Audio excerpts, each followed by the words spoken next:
حضرت ابن عمر کے پاس ایک آدمی آیا اور اس نے آ کر کے کہا کہ میں ایک عورت سے شادی کرنا، عین یہی صورتحال ہے، کہہ رہے کہ میں ایک تزوجتھا احلھا لزوجھا، میں نے اس عورت سے اس لیے شادی کی ہے تاکہ میں اس کو اس کے شوہر کے لیے حلال کر دوں، لم یامرنی ولم یعلم، اور وہ آدمی نہ تو اس نے مجھے اس چیز کا حکم دیا ہے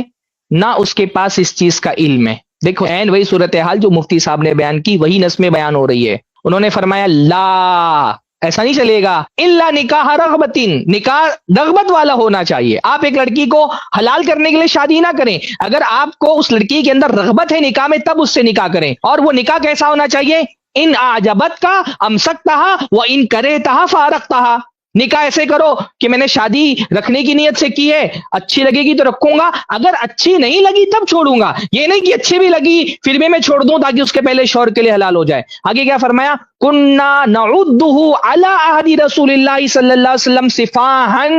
کہ ہم اس کو اللہ کے نبی صلی اللہ علیہ وسلم کے زمانے میں زنا سمجھتے تھے۔ اللہ تعالیٰ نے یہ نہیں کہا کہ وہ اپنے پہلے شوہر کے لیے حلال ہو جائے گی اگر وہ زنا کر لے، زنا سے حلال نہیں ہوگی۔ اس لیے بار بار ہم یہ بات کہہ رہے ہیں کہ یہ جو حلالہ ہو رہا ہے، حلالہ ہونے کے بعد اگر واقعتاً شوہر نے 3 طلاقیں دی ہیں، وہ ایک مجلس کی 3 طلاق نہیں، واقعتاً صحیح طریقے، شرعی طریقے سے، سنی طریقے سے 3 طلاقیں دے دی ہیں، تو حلالہ سے وہ اپنے پہلے شوہر کے لیے حلال نہیں ہوگی، کیونکہ حلالہ رسول اللہ کے زمانے میں، یہ سلف کا اثر صرف نہیں ہے، یہ رسول اللہ کے زمانے کی بات ہو رہی ہے، یعنی یہ حدیث مرفوع ہے، کہنے کننا نعدہ علی عہد رسول اللہ صلی اللہ علیہ وسلم صفاہا، ہم اس کو اللہ کے رسول صلی اللہ علیہ وسلم کے زمانے میں صفاح مانتے تھے، یعنی زنا مانتے تھے۔ بلکہ آگے فرمایا لا یزالان زانیین وان مکثا 20 سنہ، اگر 20 سال بھی یہ لوگ نکاح میں رہ رہے ہیں تو بھی یہ زنا مانا جائے گا، زانی مانے جائیں گے۔ یہ ابن عمر کا فتویٰ ہے۔ ہاں